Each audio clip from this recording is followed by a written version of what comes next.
হয় এই বিশেষ মুহূৰ্তত আমি আজি এজন বিশেষ অতিথিৰ লগত আছোঁ অৰ্থাৎ দৰং ডিষ্ট্ৰিক্ট সংখ্যালঘু মৰ্চাৰ সন্মানীয় সভাপতি চলিমান হাক ডাঙৰীয়া আমাৰ লগত আছে আৰু এই সময়ত SM নিউজৰ হৈ তেখেতক মই আদৰি লৈছোঁ ছাৰ নমস্কাৰ নমস্কাৰ হয় আপোনাৰ যি বহুমূলীয়া সময় আমাক দিলে ইয়াৰ কাৰণে পোনপটীয়াকৈ আপোনাক ধন্যবাদ জ্ঞাপন কৰিছোঁ ছাৰ আপোনাৰ বিষয়ে নিশ্চয় আমি জানিব বিচাৰিম যে আপুনি এই সময়ত যেটো দৰং ডিস্ট্ৰিক্ট সংখ্যালঘু মৰ্চাৰ এজন সভাপতি অৰ্থাৎ নৱনিৰ্বাচিত সভাপতি আপুনি এই যি মানে দীঘলীয়া যি মানে পৰিক্ৰমা কেনেকৈ মানে ইয়ালৈকে মানে আহি পালে আপুনি চাওক মানে পৰিক্ৰমাটো একচুয়ালি কপালৰ লিখনো থাকে হয় এতিয়া কলেজ লাইফৰ পৰা আৰম্ভ কৰি আজিৰ তাৰিখত যেতিয়া খাৰুপেটীয়া কলেজৰ GS আছিলোঁ হয় হয় বা আপোনাৰ আপুনি খাৰুপেটীয়া কলেজত GS হৈছিলে হয় হয় নিশ্চয় ইলেকশ্যন খেলিবলগীয়া হৈছিলে হয় ইলেকশ্যন খেলিছিলোঁ মানে আপুনি ষ্টুডেণ্ট লাইফৰ পৰা মানে ৰাজনীতিত অকণমান অলপ মানে এটা মন আছিলে হয় হয়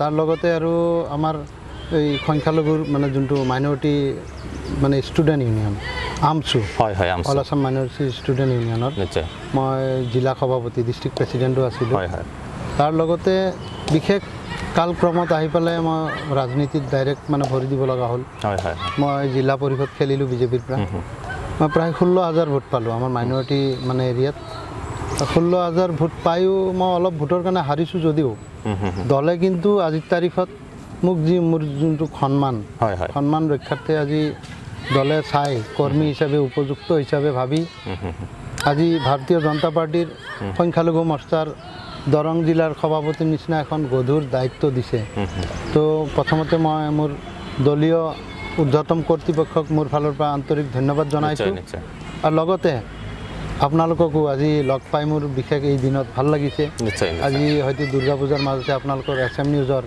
সমূহ পৰিয়াল বৰ্গলৈ মোৰ আন্তৰিক ধন্যবাদ জ্ঞাপন কৰিছোঁ আৰু অনাগত দিনত নিশ্চয় নিশ্চয় হয়তো মোৰ ৰাজনৈতিক প্ৰেক্ষাপটত নিশ্চয় আপোনালোকৰ দুৱা আশীৰ্বাদত আগুৱাই যাম বুলি মানে আশাবাদী এইখিনিতে এটা কথা জানিব বিচাৰিম আপুনি যেহেতু মানে ৰাজনীতিত মানে অতপ্ৰত জড়িত হৈ আছে গতিকে এই সময়ত মানে বিশেষকৈ মানে যি অসমৰ আমি প্ৰেক্ষাপটত যদি চাবলৈ যাওঁ তেতিয়াহ'লে আমি দেখিবলৈ পাওঁ যে সমগ্ৰ অসমত এটা সাম্প্ৰদায়িক যি মানে ৰাজনীতি এইটো মানে কৰবাত নহয় কৰবাত মানে বিয়পি পৰিছে আৰু আপুনি এজন সংখ্যালঘু নেতা হিচাপে মানে বিজেপিত বিশেষকৈ বিজেপিত কেনেকুৱা মানে পাৰ্টিচিপেট কৰিলে মানে চাবলৈ গ'লে সংখ্যালঘুবিলাক বিশেষকৈ মানে বিজেপিৰ লগত বেছি তালমিল থকা দেখা নাযায় সেই ক্ষেত্ৰত আপুনি কি ক'ব নাই বিজেপি AGP কংগ্ৰেছ UDF এইটোতো এটা বেলেগ চেপ্টাৰ আজি সংখ্যালঘু হিচাপে বা মুছলমান মানুহ হিচাপে যে বিজেপি কৰিব নোৱাৰোঁ ক'তো লিখা নাই বা ইছলামৰ কোনো এটা পাততো লিখা নাই কিন্তু বিজেপিক বিশেষকৈ বিজেপি সংখ্যালঘু বিৰোধী বুলি পেলাই মানে ক'ব বিচাৰে কিছুমান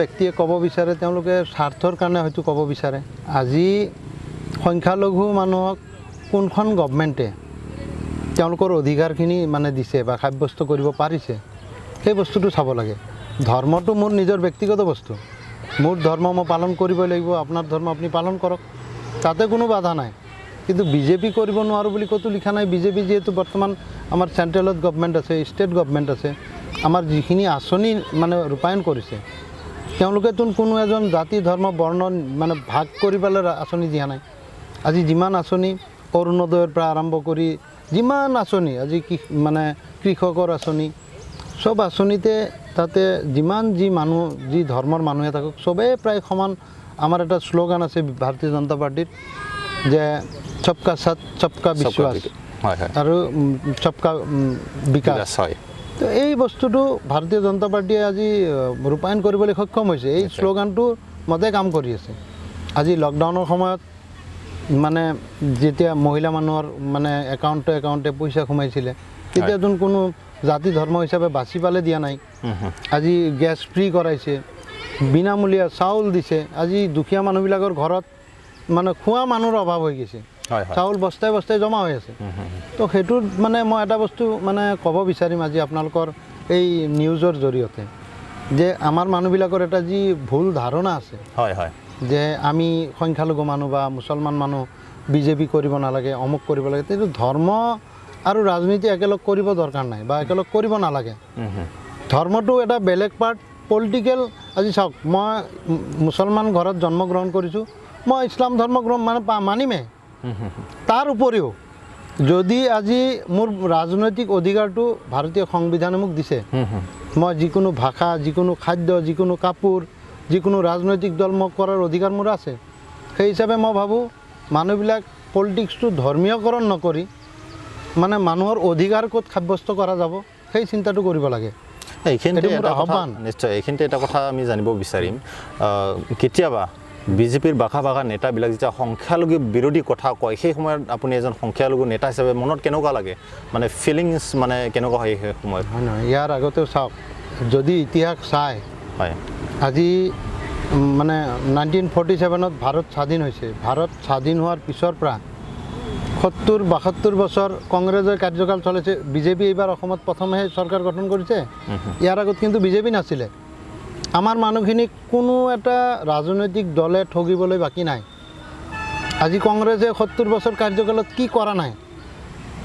আমাৰ মানুহক 1983 একফালৰ পৰা কাটিছিলে, একেদিনাখনে প্ৰায় 12,000 মানুহক নেলি চাউল খোৱা, গহপুৰ, আপোনাৰ ধূলা মানুহ মাৰি শেষ কৰিছিলে। কিন্তু আমাৰ মানুহবিলাকে তাৰ বিনিময়ত কি পাইছিল? সেই মানুহখিনিয়ে অধিকাৰ ক'ত পাইছিলে বা নাই ন্যায় ক'ত পাইছে? 2008 যোনটো আমাৰ ওদালগুৰি দৰঙৰ যোনটো গোষ্ঠীগত সংঘৰ্ষ হ'ল, তেতিয়াওতো কংগ্ৰেছ চৰকাৰে আছে। 2012 যোনটো সৰু সৰু বাচ্চাক যেতিয়া মাৰা হৈছিল বৰপেটাত গছত কোবাই, তেতিয়াও কংগ্ৰেছ চৰকাৰ আছিলে। যদি আমাৰ মানুহবিলাকে ভাবে যে বোলে মাইনৰিটিৰ কাৰণে অকল কংগ্ৰেছ চৰকাৰটোৱে বোলে মানে হেৰি, তেতিয়াহ'লে আমাৰ মানুহখিনি কিহৰ কাৰণে ইমান প্ৰতাৰণা হ'ব লগা হৈছে?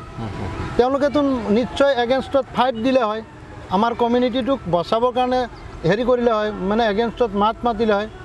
তেওঁলোকে মানুহখিনি মাৰাৰ পিছত তেওঁলোকে যাই পেলাই ওচৰত থিয় হৈ পেলাই কয় আমি 2 লাখ 3 লাখ টকা হয়তো আপোনালোকক হেৰি কৰিম, মৰা মানুহখিনিক আমি সাহায্য দিম, ঘোষণা কৰা হ'ল।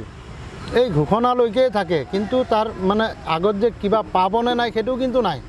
আজি বিজেপি চৰকাৰখনে কি কৰা নাই?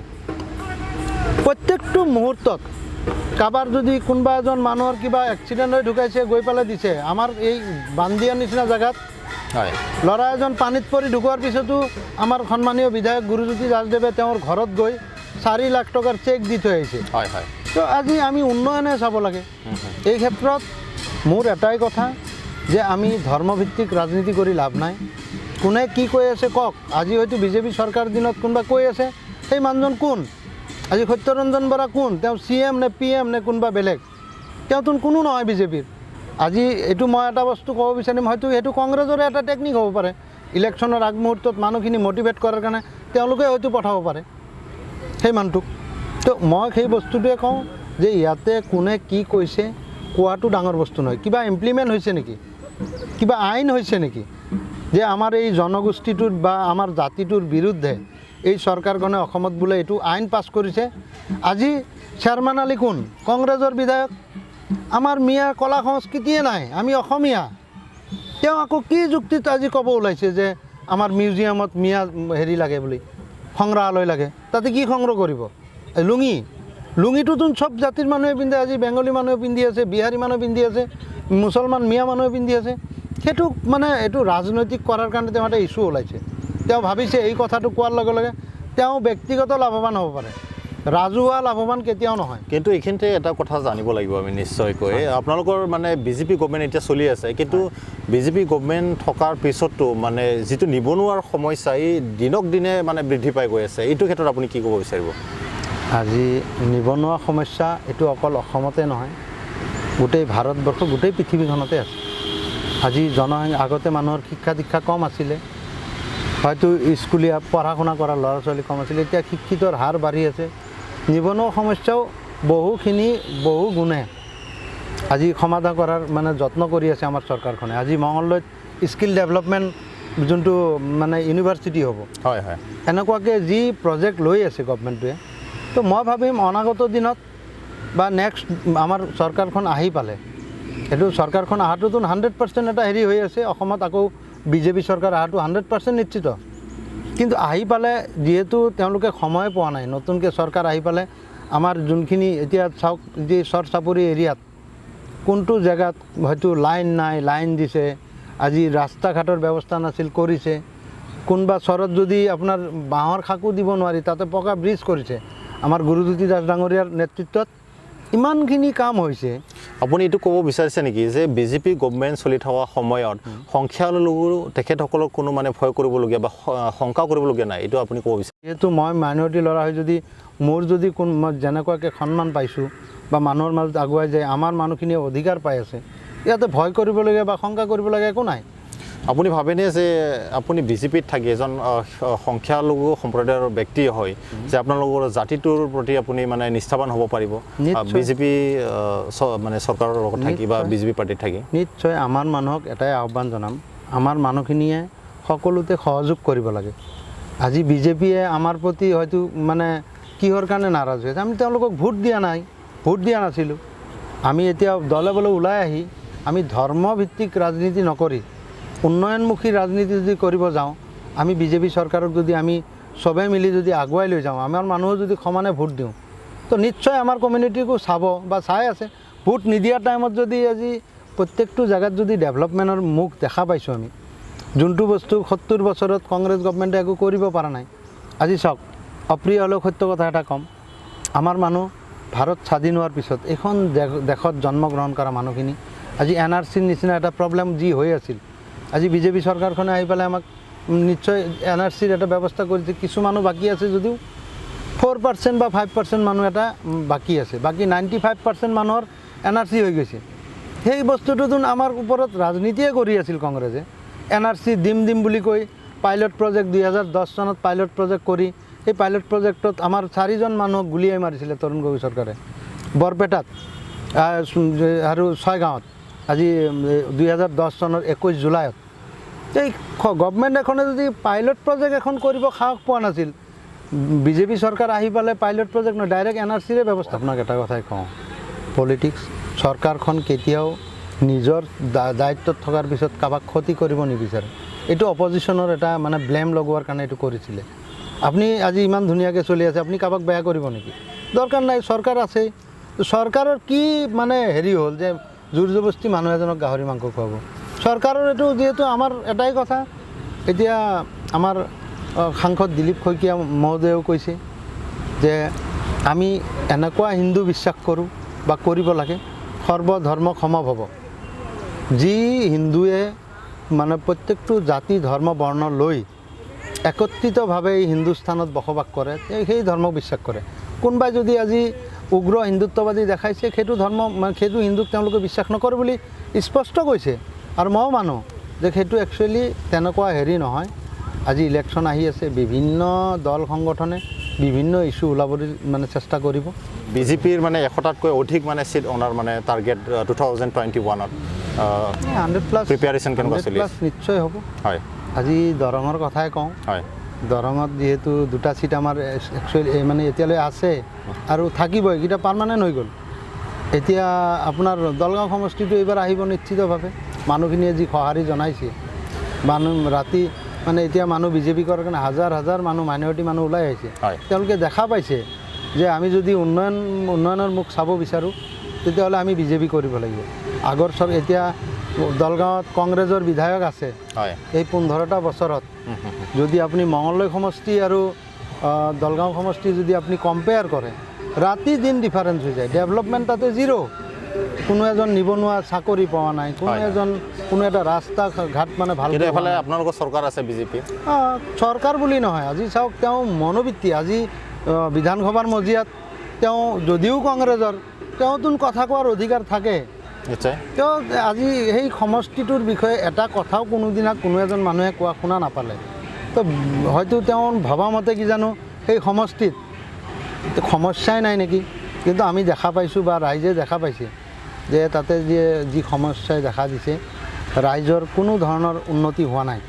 তো সেই হিচাপে মানুহখিনি আজি মানে মুকলিকৈ ওলাই আহিছে যে ভাৰতীয় জনতা পাৰ্টীৰ চৰকাৰখন আকৌ লাগে বা দলগাঁও সমষ্টিত যে বিজেপি নিশ্চিতভাৱে জয়ী হ'ব, সেইটো মই আশাবাদী। আৰু তাতে বিশেষকৈ দলগাঁও সমষ্টি কংগ্ৰেছৰ দখলত আছে ইমান দিনে।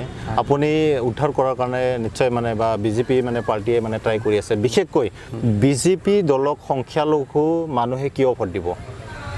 বিজেপি দলক সংখ্যালঘুৱে ভোট দিব নোৱাৰে বুলি ক'ত লিখা আছে? ভোট দিব মানে আমাৰ এটাই কথা, সংখ্যালঘু সংখ্যাগুৰুৰ লগত কোনো কথা নাই। আমাৰ কোনখন চৰকাৰে আমাক ডেভেলপমেণ্ট কৰিব বা আমাৰ এৰিয়া ডেভেলপমেণ্ট হ'ব, পাব্লিক ডেভেলপমেণ্ট হ'ব, উন্নয়ন হ'ব। যিটো বিজেপি পলিটিকেল পাৰ্টিৰ যিটো ফেচ, সেইটো মানে বিভিন্ন সময়ত মানে সংখ্যালঘু বিৰোধী বুলি মানে চৰ্চাটো হয়, গতিকে সেই ক্ষেত্ৰত এতিয়া বিজেপিয়ে সঁচা কথা কোৱাৰ কাৰণে বিৰোধী দেখা যায়। এতিয়া যদি আজি কংগ্ৰেছৰ নিচিনা যদি মিহিকৈ যদি মাৰটো দিলে হয়, তেতিয়াহ'লে বিজেপিও মানে হেৰি বিৰোধী বুলি নক'লে হয় বিজেপিকো। আজি চাওক 70 বছৰে কংগ্ৰেছে যদি ডেভেলপ কৰিলে হয়, ডেভেলপমেণ্ট আনিলে হয়, তেতিয়াহ'লে প্ৰত্যেকটো জেগাত কাম কৰিবলৈ জেগা নাথাকিল হয়। আজি 4 বছৰ 4.5 বছৰত যদি ইমানখিনি ডেভেলপ কৰিব পাৰিছে বিজেপিয়ে, তো অনাগত দিনত নিশ্চয় ডেভেলপ কৰিব। যি মূলা বাঢ়ে তাত দুপাততে চিন। যদি আৰম্ভণিৰ পৰাই যদি ভাল কৰি আছে, আমাৰ মানুহখিনি কিয় ভোট নিদিব? কিন্তু এটা কথা চৰ্চা হয় যে কংগ্ৰেছ গভৰ্ণমেণ্টৰ যিমানখিনি প্ৰজেক্ট আছিলে, এই প্ৰজেক্টবিলাকহে মানে বিজেপি কৰি আছে, কিন্তু নতুনত্ব বিজেপিত মানে একো নাই বুলি ক'ব খোজে। এইটো ক্ষেত্ৰত আপুনি কি ক'ব? এতিয়া প্ৰজেক্ট চাওক, কংগ্ৰেছে কি নতুন প্ৰজেক্ট কৰিছিলে? আজি কংগ্ৰেছে যিমানখিনি প্ৰজেক্ট কৰিছে সেইখিনি নতুন বিজেপিৰে প্ৰজেক্ট। আজি প্ৰধানমন্ত্ৰী গ্ৰাম চড়ক যোজনা অটল বিহাৰী বাজপেয়ীৰ দিনৰ প্ৰজেক্ট, সেইটো কংগ্ৰেছৰ দিনত ইমপ্লিমেণ্ট কৰিছে বা তেওঁলোকে কাম কৰিছে। এতিয়া যোনখিনি কাম হৈ আছে, প্ৰজেক্ট কাৰো ব্যক্তিগত দলৰ হ'ব নোৱাৰে। চৰকাৰৰ সময়ত কিমানখিনি ৰাজহুৱা ডেভেলপমেণ্ট কৰিব পাৰিছে সেইখিনিহে ডাঙৰ কথা। এতিয়া কংগ্ৰেছৰ কেনেকুৱাকৈ হেৰি হ'ব, ব্যক্তিগত প্ৰজেক্ট হ'ব এইবিলাক। বিজেপি দলত বিশেষকৈ নাম সলনি কৰাৰ ৰাজনীতি চলে নেকি?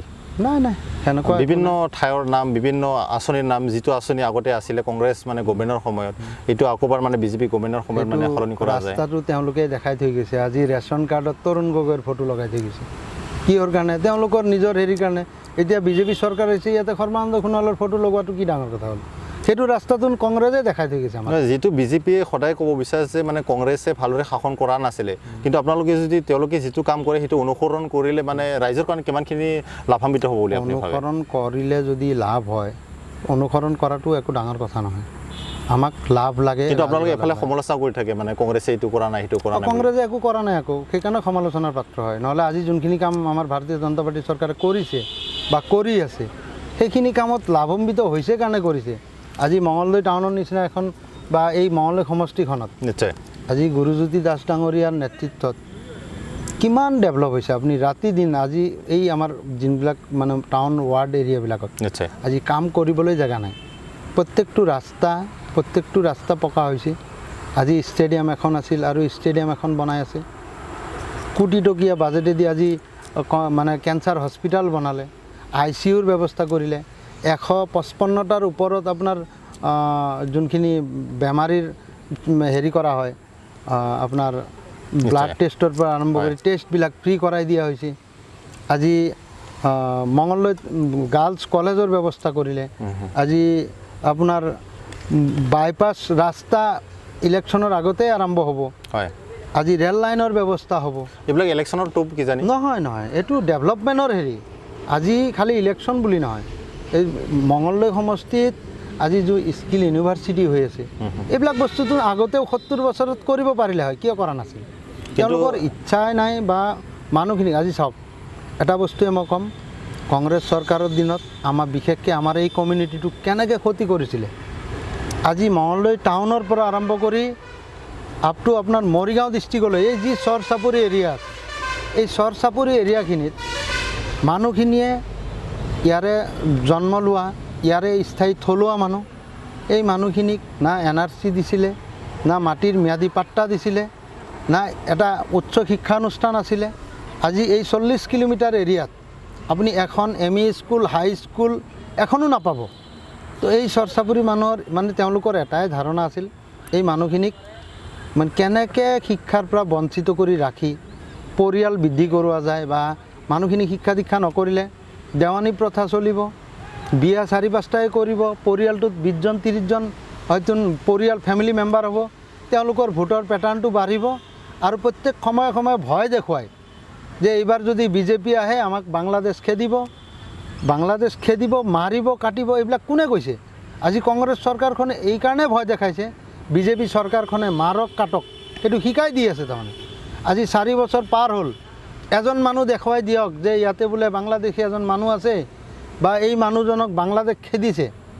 তো যদি নাই, তেতিয়াহ'লে কিয় এই ভয়বিলাক দেখুৱাই পেলাই ভোটখিনি লোৱা হয়? কিন্তু বিশেষকৈ আপোনালোকৰ সম্প্ৰদায়ৰ মিনিষ্টাৰ আছিলে ৰকিবুল হুছেইন ডাঙৰীয়া কংগ্ৰেছৰ সময়ত, গতিকে যদি ভুল কৰিছে আপোনালোকৰ মানুহ ভুল কৰিছে, আপুনি কি ক'ব? আমাৰ মানুহ ভুল কৰা নাই, আমাৰ ৰাইজখিনিয়ে মানুহখিনিৰ কথা বিশ্বাস কৰে। আজি মই ওলাই আহিছোঁ, কিছু পৰিমাণ মানুহ হ'লেও মোক বিশ্বাস কৰে। আজি যদি মই মানুহখিনিক যদি এটা শুদ্ধ ৰাস্তাত লৈ যাব নোৱাৰোঁ, তেতিয়াহ'লে মানুহখিনি আল্টিমেটলি বেয়া হ'ব। তো তেনেকুৱাকৈ তেওঁলোকে বেয়া লাইনত লৈ গৈছে। আজি যোনজন মই ক'বলৈ বাধ্য হৈছোঁ, যোনজন কংগ্ৰেছৰ মিনিষ্টাৰ আছিল আমাৰ বসন্ত দাস, তেখেতৰ ঘৰত আমাৰ মানুহ এজন ঘৰৰ চোতালে দেখা নাছিল। আজি বিজেপি যদি ইমানেই সাম্প্ৰদায়িক আপোনালোকে বা কোৱা মতে, আজি মানে গুৰুজ্যোতি দাস ডাঙৰীয়াৰ ঘৰত আপুনি যেতিয়াই যাওক, তাতে কোনো জাতি ধৰ্ম বুলি কোনো হেৰি নাই। এনি টাইম মানুহ গৈ আছে, কাৰ কি অসুবিধা আছে প্ৰত্যেকটো মুহূৰ্তত আমাৰ বিধায়কজনে এই মানুহ দিছে, এষাৰ ধুনীয়াকৈ মাত এষাৰ দিছে, কথাটো বুজাই দিছে। এই যি সহায়, মানুহক টকা পইচাৰ দৰকাৰ নাই নহয়, মানুহৰ যি সহায়, বিপদৰ সময়ত যোনটো সহায়, সেইটোৱে চবতছে ডাঙৰ বস্তু। আৰু সেই হিচাপে মই আশা কৰা মতে আজি আমাৰ মাইনৰিটি এৰিয়াৰ অন্ততঃ 60-ৰ পৰা 70% মানুহে এজ এ গুৰুজ্যোতি দাস হিচাপে তেওঁক এইবাৰ ভোট দি জিকাব। মোৰ এইটো মানে হেৰি নিজৰ বিশ্বাস হয়। কিন্তু এটা কথা এইখিনিতে মানে জানিব বিচাৰিম, আৰু এটা অভিযোগ আছে ৰাইজৰ যে বিজেপি, বিশেষকৈ বিজেপি পলিটিকেল পাৰ্টি সদায় কথাৰ ফুলজাৰি মানে কামটো কম কৰে। সেইটো ক্ষেত্ৰত আপোনাৰ মতামত কেনেকুৱা হ'ব? সেইটো কথা বেছি কয়, কামটো কম কৰে। ৰাইজে দেখা পাইছে কাম কিমান হৈছে বা ইয়াৰ আগতে কাম কিমান হৈছিলে, সেই বস্তুটো ৰাইজে মানে দৰ্শন কৰিয়ে কিন্তু এইবাৰ ভোটটো বিজেপিক দিব। যদি কাম কৰা নাই তেতিয়াহ'লে ভোট নিদিলে হয়, কিন্তু মানুহ এনেকৈ কিয় ওলাই আহিছে? হাজাৰ হাজাৰ মানুহ ওলাই আহিছে। নিশ্চয় আপুনি যিটো দৰং ডিষ্ট্ৰিক্টৰ এজন বিশেষ ব্যক্তি, এজন সভাপতি, আপুনি দায়িত্বশীল ব্যক্তি। বিশেষকৈ মানে দলগাঁৱৰ সমষ্টিলৈ মই আহিব বিচাৰিছোঁ। দলগাঁও সমষ্টি যিটো মানে কংগ্ৰেছৰ দখল আছিলে, 2021 পিছত যদি বিজেপিৰ কেণ্ডিডেট তাতে জিকে, তেতিয়াহ'লে মানে কেনেকুৱা মানে নতুনত্ব তাতে দেখিবলৈ পাব? নতুনত্ব মানে সবকা সাথ সবকা বিকাশ, সবকা বিশ্বাস, সেইটো আছেই। 2014 চনৰ পৰা এইটো মানে যি পলিটিকেল ডাইলগ এইটো শুনা গৈছে, কিন্তু ৰাইজৰ যেনেকুৱা লাভ হ'ব লাগিছিলে। শুনা বুলি নহয়, ইয়াৰ লগে লগে কিন্তু কামতো কিন্তু আগবাঢ়ি গৈছে। আজি দলগাঁও সমষ্টিৰ মানুহক আপোনালোকে যদি সোধে যে প্ৰত্যেকটো আঁচনি, তাতে যদিও কংগ্ৰেছৰ বিধায়ক আছে, তাতে আমাৰ এই চৰকাৰখনৰ আঁচনি তেওঁলোকে পাইছেনে নাই? তো যদি বিধায়ক নথকাকৈ যদি আঁচনি পাব পাৰে, তাতে যদি বিধায়ক এজন হৈ যায়, তেতিয়াহ'লে 100%ই পাব। চবৰ লগতে যি মানে ডেভেলপমেণ্ট, আজি মঙলদৈ সমষ্টিৰ বিধায়কে যিমানখিনি উন্নতি কৰিব পাৰিছে, তাৰে যদি এজন বিধায়কে যদি মানে বিজেপিৰ দলৰ পৰা যদি বিধায়ক এজন জিকে, চৰকাৰ যিহেতু আমাৰ হ'ব, সমান অধিকাৰ তাতেও পাব। মানুহখিনিৰ, আমাৰ ল'ৰা ছোৱালীখিনিৰ ভৱিষ্যত আছে, চাকৰি বাকৰিও সমানে পাব, বিভিন্ন মানে আঁচনি চব মানুহেই পাব। উন্নতিহে হ'ব লাগে আমাৰ। ধৰ্মীয় যোনটো হেৰি, ধৰ্মটো লৈ আমাৰ মানুহ একচুৱেলি হেৰি কৰিব নালাগে যে ধৰ্মটো মানে আমাৰ ধৰ্ম বিৰোধী অমুক তমুক, দৰকাৰ নাই। মোৰ ধৰ্ম মই কৰিম, হয়তো কাৰোবাৰ ধৰ্ম তেওঁ নিজে কৰিব, আপোনাৰ ধৰ্ম আপুনি নিজে কৰক, কিন্তু তাৰ লগতে আমাৰ ডেভেলপমেণ্টৰ দৰকাৰ আছে। এই জাতিটো পিছুৱাই যাতে নাথাকে, বিজেপিৰ এতিয়া মূল লক্ষ্য উদ্দেশ্য। নিশ্চয়, যিহেতু প্ৰথম মানে বাকী কমিউনিটিখিনিও যদি তেওঁলোকৰ লগত আগুৱাই আহিছে, তেওঁলোকৰ আহ্বান বা আমাৰ আহ্বান, আমাৰ এই মাইনৰিটি কমিটিটো একে সমানে যাতে আগবাঢ়ি যাব পাৰে, সেই আহ্বান জনাইছে। তেওঁলোকৰ লগত আহি সহযোগ কৰি গভমেণ্টটো যেতিয়া আনিব, সমান অধিকাৰ যাতে তেওঁলোকেও প্ৰাপ্য হয়, পায়, সেই আশা কৰিয়ে বিজেপি 2021 চনত হয়তো দলগাঁও সমষ্টিত মানে জয়যুক্ত হ'ব বুলি এটা আশাবাদী। নিশ্চয়কৈ আমি শেষৰ ফালে আহিছোঁ, আৰু সেই শেষ সময়ত মানে জানিব বিচাৰিম, বিশেষকৈ আপোনাক মানে পোনপটীয়াকৈ মানে প্ৰশ্ন কৰিব বিচাৰিম, যদি পাৰ্টি আপোনাক মানে বিজেপিৰ পৰা মানে দলগাঁৱত মানে টিকেট দি দিয়ে, কথা প্ৰসংগত মই ক'লোঁ, যদি টিকেট দি দিয়ে দলগাঁও সমষ্টিত, মানে আপোনাৰ নেতৃত্বত মানে সঁচাকৈ বিজেপিৰ পৰা আপুনি জিকি আহিব পাৰিবনে? এইটোতো ধৰক আত্মবিশ্বাসটো আছে 100 তাতে যিহেতু মই খাৰুপেটীয়া কলেজৰ GS আছিলোঁ, হয়, তাতে মানে আমচুৰ জিলা পৰ্যায়ৰ মই কৰ্মী আছিলোঁ। বিভিন্ন সময়ত মাইনৰিটিৰ এই কমিউনিটিৰ কাৰণে বিভিন্ন, আজি দিল্লীৰ নিচিনা জেগাত এই কমিউনিটিটোৰ কাৰণে আমি ৰাস্তাত শুই থাকিছিলোঁ, গুৱাহাটীত ৰাস্তাত শুইছোঁ, মানে প্ৰতিবাদ কৰিছোঁ, জেলত গৈছোঁ। এই কমিউনিটিটোৰ বিষয়ে যদি ইমানখিনি কৰাৰ পিছতো আজি তাৰে মানুহখিনিয়ে, বহুত মানুহে এতিয়া হয়তো এজ এ মেন হিচাপে মানুহখিনিৰ লগত এটা ভাল সম্পৰ্ক আছে। আৰু যদি পাৰ্টিয়ে যদি মানে তেনেকুৱাকৈ যদি কিবা ভাবে তেতিয়াহ'লে নিশ্চয় জিকি আহিম। মোক যদি তেনেকুৱা হেৰি দিয়ে নিশ্চয় জিকি আহিম। যিহেতু আপুনি এজন মানে যুৱ নেতা, গতিকে যুৱবিলাকে বিশেষকৈ আপোনাৰ পৰা মানে বিশেষকৈ মানে আশা কৰিব। গতিকে আপুনি জিকি যোৱাৰ পিছত, দলগাঁও সমষ্টিৰ কথা কৈছোঁ মই, দলগাঁও সমষ্টিত টিকেট পোৱাৰ পিছত যদি আপুনি জিকি যায়, বিশেষকৈ প্ৰথম কামটো যুৱকসকলৰ কাৰণে কি কৰিব আপুনি? আজি যুৱকসকলৰ কাৰণে আমাৰ এটাই, তেওঁলোকৰ ভৱিষ্যত আছে। শিক্ষা দীক্ষা কৰা যিখিনি ল'ৰা ছোৱালী আছে, আজি খাৰবেটীয়া কলেজত অসমৰ ভিতৰত চবতছে মাইনৰিটি স্কলাৰশ্বিপ পোৱা, মানে চবত বেছি স্কলাৰশ্বিপ পোৱা মহাবিদ্যালয়খনে খাৰবেটীয়া মহাবিদ্যালয়। নিশ্চয়। আৰু তাৰে যোনজন অধ্যক্ষ আছে আমাৰ ডক্টৰ বুধিন চন্দ্ৰ হাজৰিকা ছাৰ, তেওঁৰ নেতৃত্বত এই অনুষ্ঠানটো যি জাকত জিলিকা হৈছে, মই ভাবিম প্ৰত্যেকটো মুহূৰ্তত যুৱ শক্তি একত্ৰিত হ'ব লাগে। একত্ৰিত হৈ মানে ৰাইজে নখ জোকাৰিলে যেনেকৈ নৈ বয় বুলি এটা কথা আছে, সেই কথাটোৰ লগত মই সংগতি ৰাখি কৈছোঁ। তেওঁলোকে লগতে থাকি সহায় সহযোগ যেতিয়া কৰিব, তেওঁলোকে নিশ্চয় তেওঁলোকৰ অধিকাৰখিনি সাব্যস্ত কৰিব পাৰিব। আৰু আমাৰ এই চৰকাৰখনে কংগ্ৰেছে যি বস্তু ভবাও নাছিল, আজি আমাৰ এই চৰকাৰখনে কৰি দেখাইছে যে দুখীয়া ধনী চবেই সমান হ'ব লাগে। চবকা সাথ চবকা বিশ্বাস কৈছোঁ মই। তাতে কিন্তু গোটেই অসমত যেনেকৈ ল'ৰা ছোৱালীখিনিক একদম ক্লাছ 1ৰ পৰা মানে ইউনিভাৰ্চিটিৰ মানে লৈকে পঢ়া শুনাৰ যি ফ্ৰী এডমিশ্যনৰ পৰা আৰম্ভ কৰি যি ফ্ৰী কৰি দিছে, তাতে আমাৰ মাইনৰিটি কমিউনিটিৰ ল'ৰা ছোৱালীখিনিৰো বহুত উপকাৰ হৈছে। মই ভাবিম ইয়াৰ লগতে মানে বিভিন্ন মহলৰ পৰা উপদেশো লাগিব, মই কাম কৰাত স্পৃহা পাব লাগিব। তেওঁলোকে যদি সহায় সহযোগটোৱে মেইন, চবে যদি সহায় সহযোগ কৰে, তেতিয়াহ'লে নিশ্চয় চবেই লাভান্বিত হ'ব বুলি মই ভাবোঁ। নিশ্চয়কৈ আমি ইমান দেৰিকৈ খুব মানে বিশেষ কথা পাতিছিলোঁ এজন বিশেষ অতিথি, দৰং ডিষ্ট্ৰিক্ট অৰ্থাৎ দৰং জিলাৰ সংখ্যালঘু মৰ্চাৰ সন্মানীয় সভাপতি চলিমান হাক ডাঙৰীয়া আমাৰ লগত আছিলে। আৰু তেখেতৰ যি বহুমূলীয়া সময়, তেখেতৰ যি মানে ভিউ অফ দি পইণ্ট আমাক দিয়াৰ বাবে অশেষ ধন্যবাদ জ্ঞাপন কৰিছোঁ। আৰু ভৱিষ্যতে তেখেতৰ ভৱিষ্যত মানে ৰাজনীতি উজ্জ্বল হোৱাৰ কামনা কৰিছোঁ, আৰু ৰাইজৰ যাতে কাম কৰিব পাৰে ইমানখিনি আশাৰে, আৰু ভৱিষ্যতে আপোনাক লগ পোৱাৰ আশাৰে আজি যি আলোচনা চক্ৰ ইমানতে সমাপ্ত কৰিছোঁ। ধন্যবাদ। নমস্কাৰ।